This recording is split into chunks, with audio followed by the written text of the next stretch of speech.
Now we're all set. Good morning, everybody.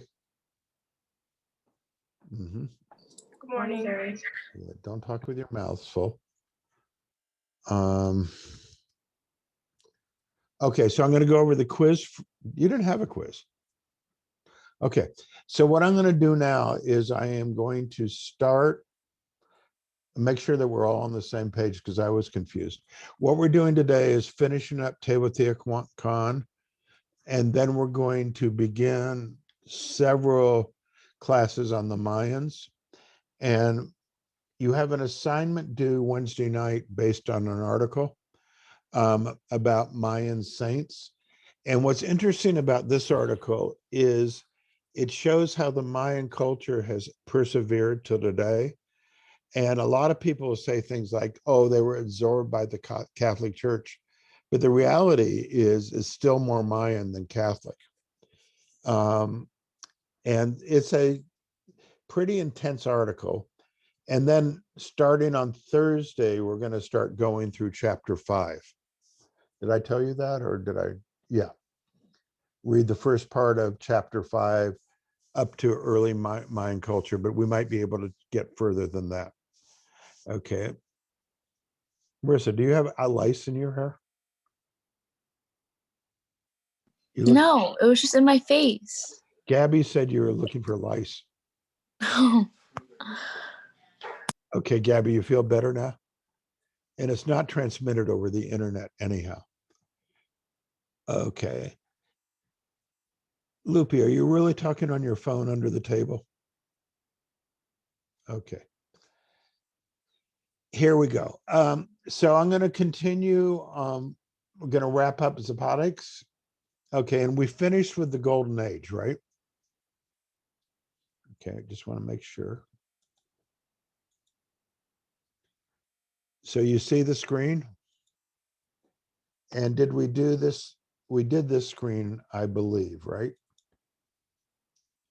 Did we do this, the Golden Age? This look familiar? Yes or no? Okay, so the city grew to 200,000 people, which is huge. It's one of the biggest cities in the world at the time. New massive buildings started many, but new additions to many. Again, why the new additions? Because like the population kept growing, so they kept making additions to fit like the needs of the population. That was part of it, true. But also the rulers would be overthrown and their things would be torn down and replaced. Standardized apartment components.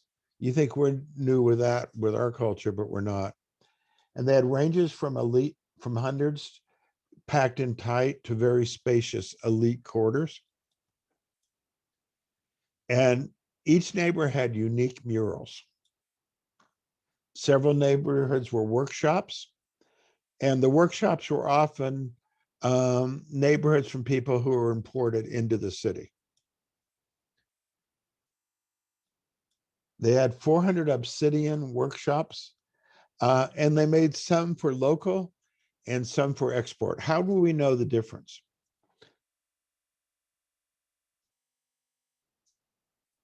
This is why archaeology is kind of cool. It's like a puzzle.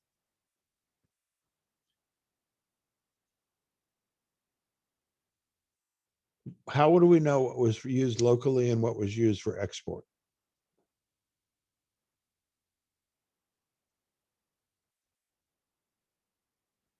Anybody here formerly in the restaurant business? Okay. Would you feed the kitchen staff the same thing as the customers got? I mean, they do. What? I mean, yeah. Oh, that doesn't help. Okay. The fancy stuff, the more intricate designs were for export. And then they had common day things that would be in your house. How many of you have any religious artifacts in your house? What do you have, Jason? Got like a baby Jesus statue. Okay. Okay. Where did your family get it? Uh, Ecuador. Okay, so it was imported. Yeah, it was imported. Yeah. This is not helping me. How many have some inexpensive objects in your house? How many of your parents are cheap? The point is there's common day objects that, Loopy, your tablecloth. Could we see it again? Where'd you get it? Rite Aid. Where'd you get it? Rite Aid. Okay, so that's something that probably would not do well on the international market, right? Right. But if you had something of a similar design, but with fancier threading, maybe fancier materials, that would be an international market. And that's the same with the obsidians. Okay. Then they had a lot of murals. This is a stucco worker complex. What do you see on this particular mural?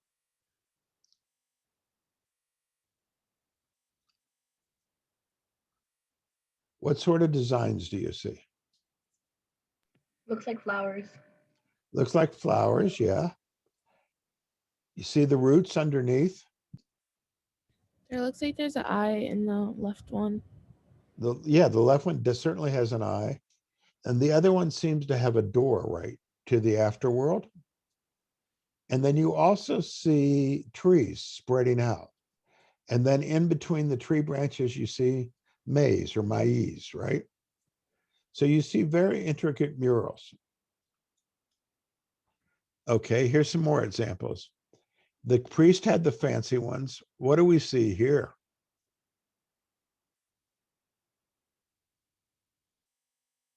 A headdress. The serpent. Yeah, you see a serpent headdress. What else?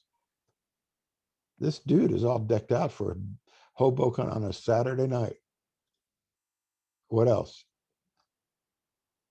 See the feathers on the butt? And the feathers coming out of the hair? What else do you see? Sort of a pyramid in the middle, right? Showing structure and high status. But this is their god Quetzal, which became very important to the Aztecs. Here's another one. And you see the same figure, but several places on the same wall mural. So it's something that got replicated very frequently because it's their most powerful god. Then in the Temple of the Moon, they had the jaguar. Tell me about this jaguar. It's like eating the moon. Eating the moon. What's it laying on top of? Some sort of throne, right? It also seems to have feathers, unusual for a jaguar. Okay, but again, the mixture.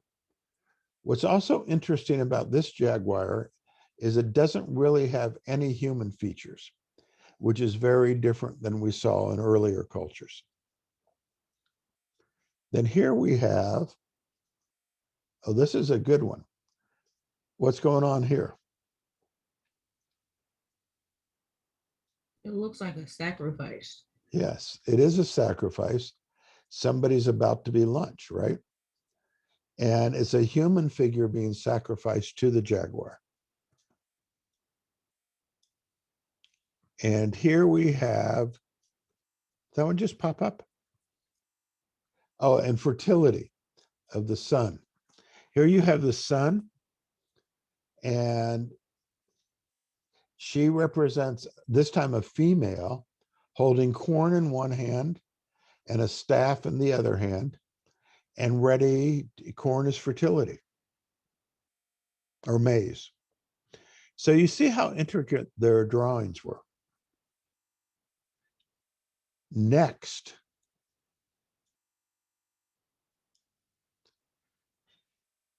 as they moved along, you saw more and more representations of female goddesses. Why do you think that would be? As they went through each phase and got more advanced.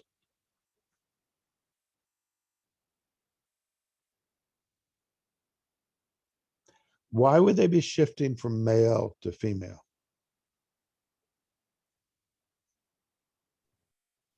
Dr. Um, Sir. Yeah, Oh, go ahead. Go ahead. I was just gonna say, I remember you saying that like when things went bad, they would completely like just switch leaders or like be really mad at them. So maybe the men were doing bad and they were like, maybe the women can do better. men doing bad and women could do better. What a novel concept. That's part of it. But let's take it even another step further. I think you're right.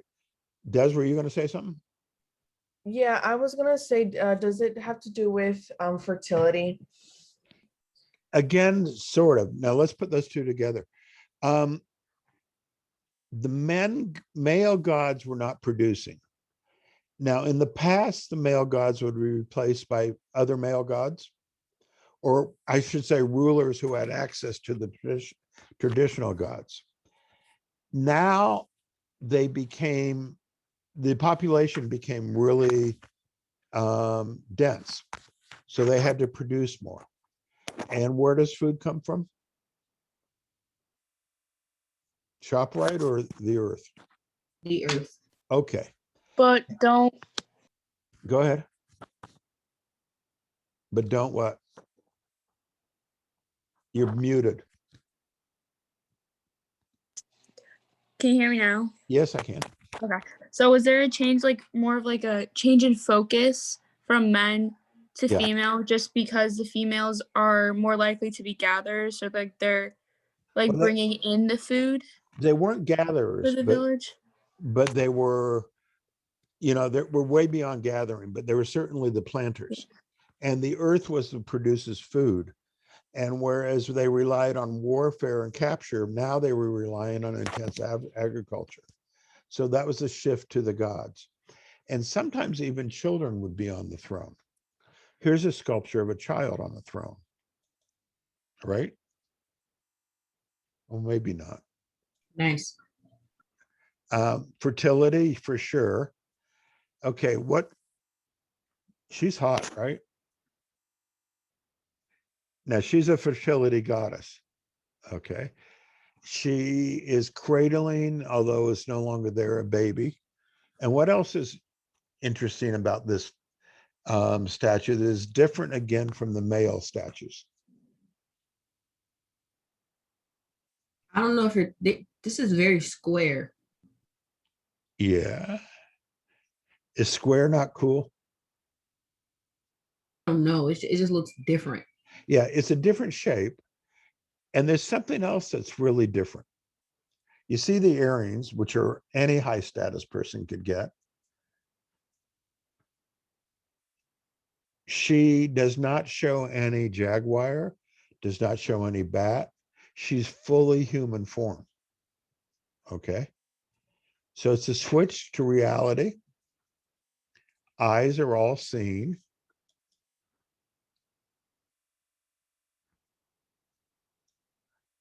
Nature. And their biggest one was the great goddess of a tree. Tell me what you see here. Water, You see water. like And streams. Yeah. And what do you need for agricultural? Water, right? And people coming out of the water, up the tree, and spread to work on the land. And then you see butterflies. So they're either taking heavy hallucinatory drugs in the 60s, or what's the symbol of the butterfly? Birth, right? Rebirth. Birth, yeah, every spring. And I think we talked about it. What's Mexico known for? Butterflies. Every spring, butterflies emerge and fly north. They even fly over Trump's wall. So this is a tree representing growth from the water, the importance of water. You see here a lot of people actually doing agricultural work, but you also see birds flying away. Now, this is one of the compounds. Again, you have the tree of abundance. Now, you have children playing ball. Could you see that? Wait, Dr. Suri, Yep. 2 questions really I quick. thought you were supposed to call me Suri. Oh, sorry. Calling me right. Dr. Suri is an act of hostility because All Dr. right. Suri died, okay? Yeah. So 2 questions. One, since they started to worship goddesses instead of gods, did they change leadership or were men still dominant? It was still, that's hard to say. They think that there was more of an equality, but the men were still the warriors. So I think it was more of a split thing. Okay. And what And should-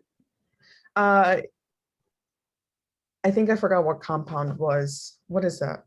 A compound is like, how do I say this?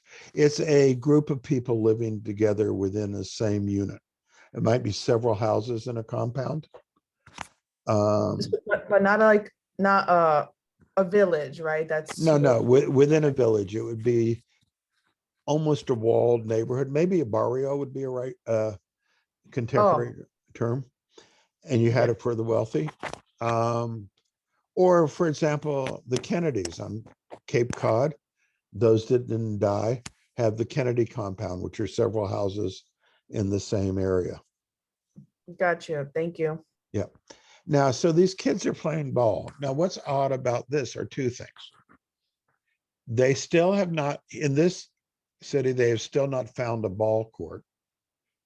But even more important than that, what shape is a ball? A sphere. Well, football is, but this type of ball is round, right? Like a wheel. They still did not use the wheel. So they have children playing ball, suggests they might have had ball courts, but they certainly had the children's toy. Now, the butterfly hunt, we talked about butterflies. This was a spring ritual. And again, you see people hunting butterflies. Anybody ever go? Has anybody had the experience of being in a field with butterflies? No, but I think they have a butterfly emporium somewhere I've been before. I'm scared of butterflies, so I didn't enjoy it. But You're scared of butterflies? I don't like bugs. I don't like stuff that flies, crawls, anything like that. So that wasn't fun for me. But I don't some know. people that like that, they were I don't pretty. know how to say this, but look on the wall right in back of your left ear. You see it? I'm terrified of anything that crawls, flies, like all that stuff. Okay. Thanks for sharing. Do you feel better now that you shared? I do. I really do. Oh, good. Okay. Nobody's been on a butterfly hunt. Oh, Gabby, you have? Not exactly a butterfly hunt, but when I was like younger, they used to have us like grow butterflies and we'd have like a big tent and then we release them in the spring Oh, that's fun. Where was this? in like elementary school. Okay, but in New Jersey, right? Yeah, in Jersey. Just quickly give us the process because we got a lot of urban people that don't know where East is. So how do you grow a butterfly? It's kind of like they come like you get them when they're real little, like as the caterpillars, and they're Mhm. like in these little cups, and then we kind of like just feed them, like put things in there for them, and then they do like the chrysalis thing. So like once they turn into butterflies, we leave like flowers inside for them, and then once they're like big enough, we just kind of like let them go. Yeah. Now, where I was raised in the United States, we still had butterflies in the fields. And I remember as a kid going chasing them all the time, thanks to Mexico, because they would come. I think they arrived in June. But that was a big festival for them. And of course, they had sacrifices. These people captured, you see that they're naked, they're being sent off to be sacrificed. And you have the priest here sowing the seeds for the planting of the maize. Now, we talked about compounds before. They had embassies and sculptures, and then they had various merchant and you can see this circled on the map, where there was a pottery compound, an obsidian compound, a stucco, and other outer city, other ethnic groups.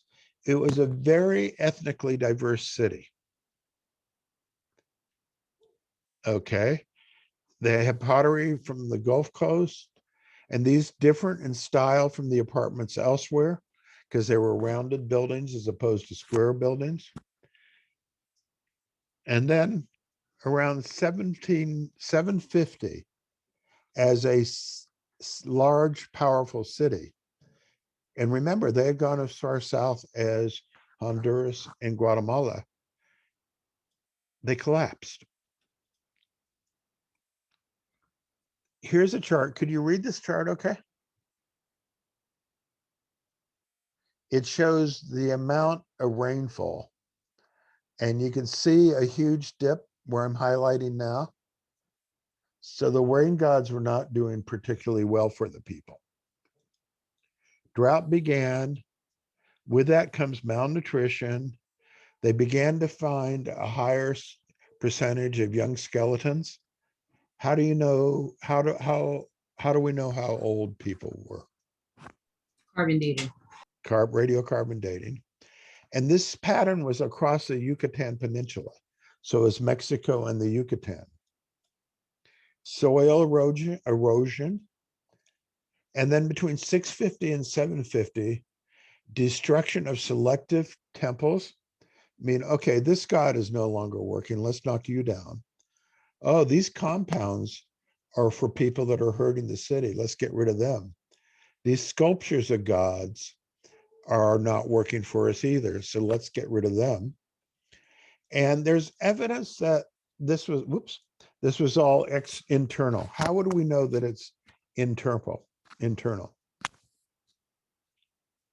Oh, in the chapter, it was saying that because they were tearing down symbols and symbolic things, it wasn't like they were just destroying stuff to rebuild. They were destroying like symbolic things that actually meant something to them. So it had to be people who had a connection to these structures. Yes, it was a failed state. And the temples were not burnt, but smashed. Okay, generally conquerors burn. Sacred pillars failed, so not destruction of the city, but emblems of the power. Okay, any questions on, we'll be going back to these people later on, but I want to switch to the Mayans now. Is that okay?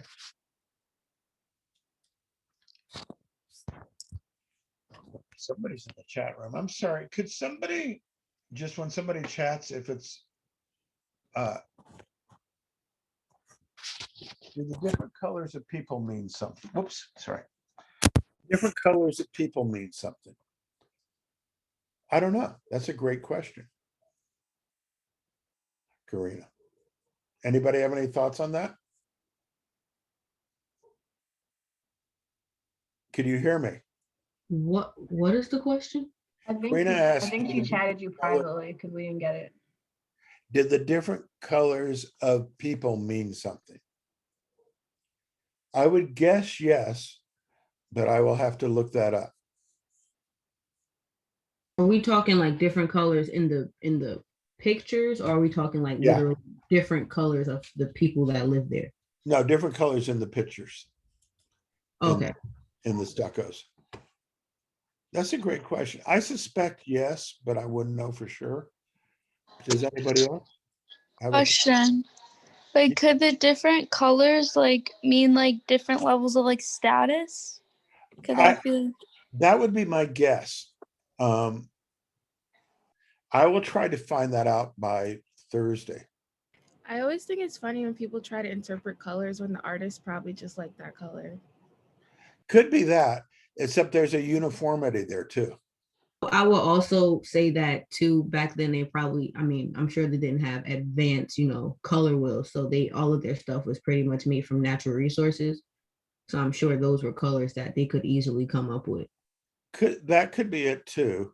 I mean, obviously they were taken from the plants and stuff. So let me pull up this little video. Now, I almost didn't show you this video, but it's both good and silly at the same time. It's on the Mayans. And I want you to learn from it, but also take notes as you watch it. But also, there's some problems on how it was produced. But he's trying to make comparisons to today. So do take notes on this. Do you see something on the screen now? Yeah. Okay, let's see if we can blow that up. Okay, it's 9 minutes and then we'll have a discussion. Hit it. You may have scrolled past the haunting, crumbling pyramids in the background of your well-traveled friend's Instagram post, but chances are you have no idea what everyday life was really like for the ancient Mayans. From ball games to body piercings to getting hopped up on chocolate, the ancient Mayan culture has a lot more in common with our world today than you'd probably ever think. Today, we're exploring what life was really like for the ancient Mayans. But before we get started, be sure to subscribe to the Weird History channel. Oh, leave a comment too, and let us know what historical era you would like to hear about. Okay, time to get Mayan. The ancient Mayan Empire was huge, spanning across most of Central America, including southern Mexico, Honduras, El Salvador, Belize, and Guatemala. The Mayans were an advanced, brilliant society, and if you could avoid getting sacrificed to one of the 165 gods that were worshipped, you could spend your days working, eating, and getting sick tattoos. The ancient Mayans may have spent a lot of time worshiping their gods, but they didn't do so without a few spiked beverages in their arsenal. One ceremonial drink, Belcha, came from fermented tree bark and was sweetened with honey. The Mayans considered this drink to be sent from the gods, so if you're ordering one, make it a double. They also got chocolate wasted on cacao-based alcoholic drinks that were often spiked with hallucinogens. If you're ever at a house party with an ancient Mayan, watch out for that punch bowl. The Mayans definitely took their drinking seriously. In fact, a lot of Mayans would get enemas in order to be as intoxicated as humanly possible. There is actual written documentation that depicts the act of Mayans getting bored, pouring wine up their bums through a tube, making them officially the world's first frat bros. Mayans were around thousands of years before gold teeth and grills defined a generation of hip-hop style, but that doesn't mean that they weren't blinging way before it was on the trend. The Mayans had an advanced form of tooth care for their time, especially when it came to cosmetic dentistry. A trip to the dentist was more like a trip to the beauty salon than a sterile, fluorescent, lighting-filled hellscape we know it as today. In fact, it wasn't uncommon for Mayans to get gems drilled into their teeth through skillfully carved-out holes. Miraculously, Mayan dentists were able to accomplish this without hitting any nerves, unlike my dentist. Lack of nerve damage notwithstanding, the Mayan dental practices were not without pain, but it was worth it to be able to show off a mouth full of gems. They may not have had Novocaine or laughing gas, but at least you'd leave your root canal looking like Lil Wayne. And if there's a chance you might get sacrificed to the gods at any moment, you might as well look cool while you do it. Probably one of the most infamous aspects of the ancient Mayan polytheistic way of life was their tendency to sacrifice people to gods. Children were usually the ideal sacrifices because of their youth and innocence, but it was also common for slaves, prisoners of war, and even average Mayan adults to be killed in sacrificial ceremonies. And if that's not enough to keep you on your toes, their primary method of sacrificing involved cutting open the chest and removing the heart. If that's not dramatic enough, they'd do all of that on top of a pyramid and throw the lifeless body down the stairs afterward. If you had to climb up that many steps, you'd probably want to be sacrificed too. The Mayans knew how to drink, and they definitely knew how to eat. The three staples of the Mayan diet were maize, squash, and beans, an iconic basic food group trio otherwise known as the Three Sisters. Aside from the basics, Mayans also ate chili peppers, sweet potatoes, avocados, tomatoes, papayas, onions, and garlic. For meat, they ate turkey, venison, iguana, dog, wild pigs known as peccary, and fish. The Mayans were also the first civilization to make corn tortillas, so if you love chips and dip, you better show some respect to the Mayan root of that guacamole scoop. They also invented tamales and were the first civilization to roast cacao seeds to make chocolate. Thank you, Mayans, for that. If you think tattoo-covered bikers are intimidating, be thankful you never ran into an ancient Mayan man or woman.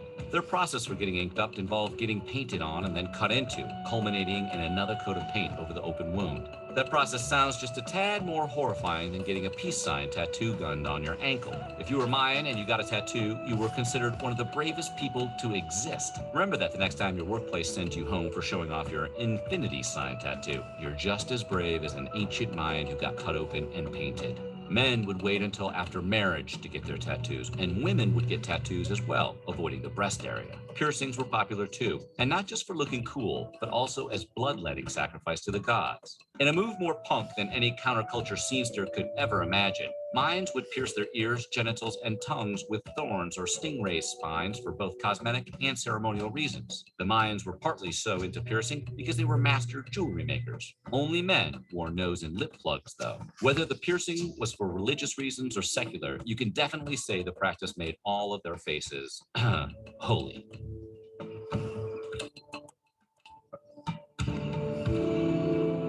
If you were an ancient Mayan and you wanted to blow off some steam on the court, you'd probably play a game called Pacatak, the oldest team sport in the history of the world.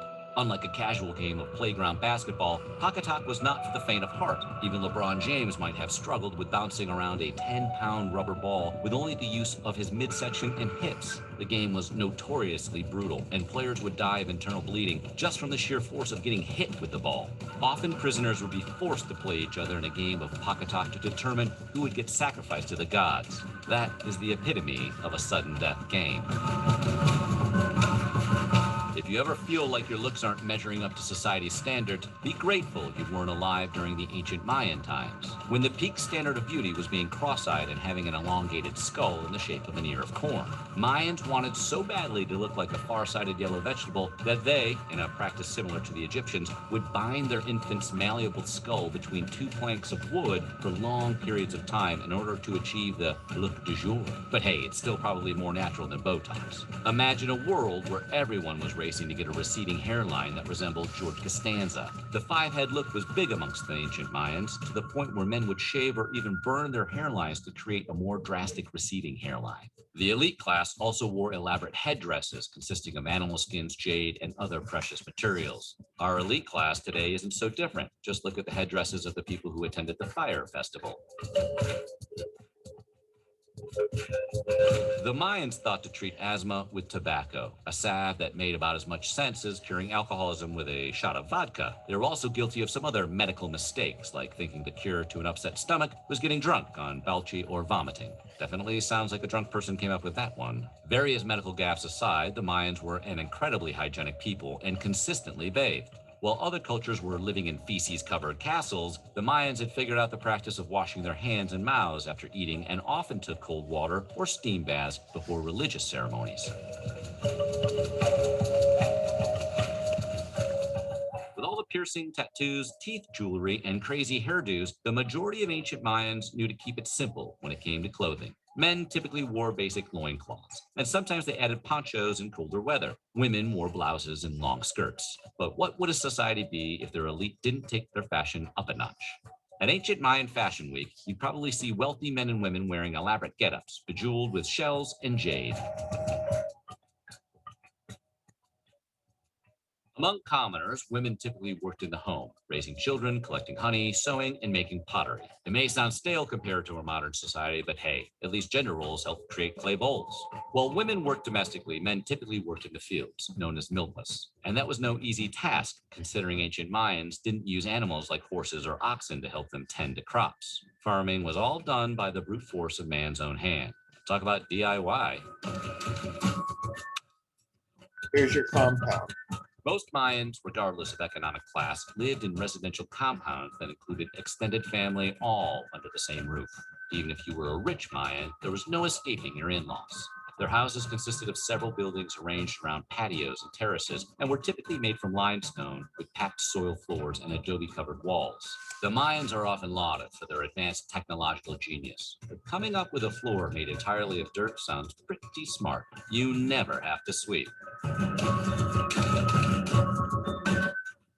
You You'd probably get some blisters on your feet if you had to get around the way the ancient Mayans did. Cities were connected through a system of paved roads, or sakyov, which were raised above ground, sometimes as high as 8 feet. And since the Mayans didn't use animals to help move goods, slaves had to carry everything on foot, often in large slave chains. To get to more remote areas, the Mayans traveled by canoes that were sometimes 50 feet in length. In any case, if you wanted to travel long distances in ancient Mayan times, it was probably a lot easier to just stay at home and chill. Life for the ancient Mayans was intense. If you could survive walking a mile in their human-sacrificing, tattoo-bleeding, 10-pound basketball-playing shoes, then you'd probably also be jonesing for that funnel of anal wine. Bottoms up. How would you like to live like the ancient Mayans? Let us know in the comments below, and while you're at it, check out some of these other weird videos from our weird histories.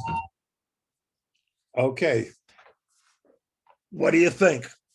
There are a lot of things right, some things wrong. Des, why didn't you like it? I feel like the information presented in itself was good. But the tone and the angle, that was not okay. No offense, but I knew that it was gonna go downhill once they said weird history. I Yeah, was thinking that. Once you say weird about things you don't understand, I feel like that's not a vibe. thank you all for saying that. You know how I hate the word weird. I agree. And I was trying to get, and I should have warned you a little bit more. It's very full with interesting items, but I found it very condescending. And we could make a video like that about our own lifestyles easily, right? So I totally agree with that. But the reason I used it, despite that, is it did cover so many bases, some of which were wrong. Where's Jewel? Jewel, are you still? Yes. What has Jewel done in this that nobody else in the class has done? Are you talking to me? Yeah, I went on a travel trip with you, I think. Is that it? she swum with the dead. Oh, yeah. In the cenotes, they would dump the skulls of their sacrificial people, and Jewel and the others swam in that cenote. But I agree that part. But so what things did you take? And there are also a few factual mistakes. For example, they didn't invent chocolate. That was, over 1,000 years old. This is extremely important. He refers to the Mayan Empire. There was no Mayan Empire. There was a series of loosely connected or not connected at all city-states, but it was never an empire. And in fact, when you look at the Mayan maps, if you see all the cities, many of them didn't even exist at the same time. Like Copan was gone, Tikal was gone before Chichen Itza became in there. The head shaping was true, but only for the elite. And he mentioned the limestone. This is really a key to the environment, that the limestone, to get a brick of limestone, you had to burn down 20 trees. And that's why these cities couldn't last. They destroyed the whole area around them. But what are some of the things you did pick up from the video?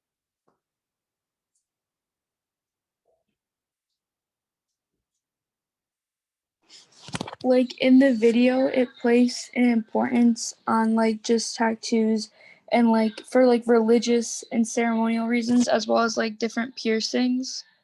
Yeah. And again, that was much more for the elite than, and in fact, on the things I saw, I've never saw piercings or tattoos on the commoners. So it was an elite thing. Okay, somebody else, what else? When they were talking about the hygiene, I thought that was pretty cool because I feel like when people learn about these older societies, we assume that they were like extremely dirty, but they pointed out that the Mayans were very clean. Yeah, and that was for all the Mayans. Okay, somebody else? There was a lot in there. The human sacrifice.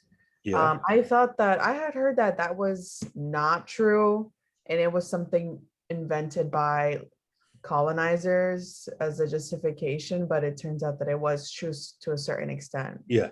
It was true for a long time. The Mexican government denied it, but it was certainly true among the Mayans. The extent of which we don't know, but if you dove down deep where Jewel was swimming, you'd find a lot of sacrificial heads. And on the ball court walls, you'd see skulls of people that were sacrificed. Interesting though about the sacrifice here, the high priest would eat the hearts and then they would just throw the bodies out and basically let them rot. Whereas the Aztecs, the people would actually eat the bodies. Okay, you saw what compounds are.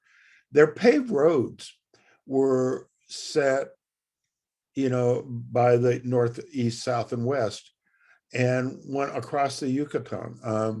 The road in Chichen Itza went on a straight line to Cancun, another one to Tulum. They were really big road builders. What else did you see? Like the early use of like psychedelic drugs or like just like fermentation. Because I know like Yeah. in some places there's like honey that's already fermented or it has like psychedelic properties to it. I think I'm here somewhere. So that's like early usage. Yeah, and visions that way. Some groups use mushrooms. They use their own things.